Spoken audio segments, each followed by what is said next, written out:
naisip ko, kukunin ko na lang to siya guys, kasi minsan nauunahan tayo ng daga. Yung daga kumakain din ng hilaw na kasaba yan.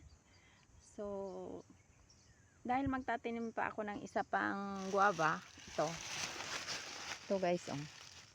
So dito ko na lang siya itanim para magkatabi silang dalawa. So tanggalin na lang natin to, total malaki na rin naman siya. So 5 months lang siya pero malaki dahil hybrid variety ng ano yan, ng kasaba, galing Vizca by Leyte yan.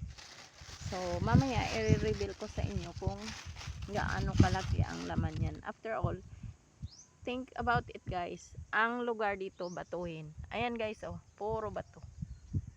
Hindi talaga siya good for farming sa plants. Good for farming lang siya for animals. Halimbawa, gagawa ka ng poultry o piggery dito dahil mabato na lugar. So ang nag-survive lang talaga dito ay yan, oh, yung siniguelas lang talaga at saka nyug.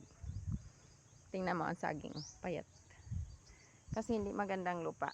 Pero mami i-reveal ko sa inyo kung may laman ba yan o wala, o nagkalaman naman talaga. Kasi oh, ginitnaan siya ng dalawang ugat ng siniguelas. After all guys, laro-laro lang naman ang pagtatanim na yan.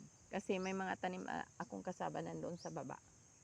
Ito parang ano lang, parang out of ano lang, yung fun. So yan. So mamaya reveal ko sa inyo kung may laman ba o wala. So thank you so much guys for watching.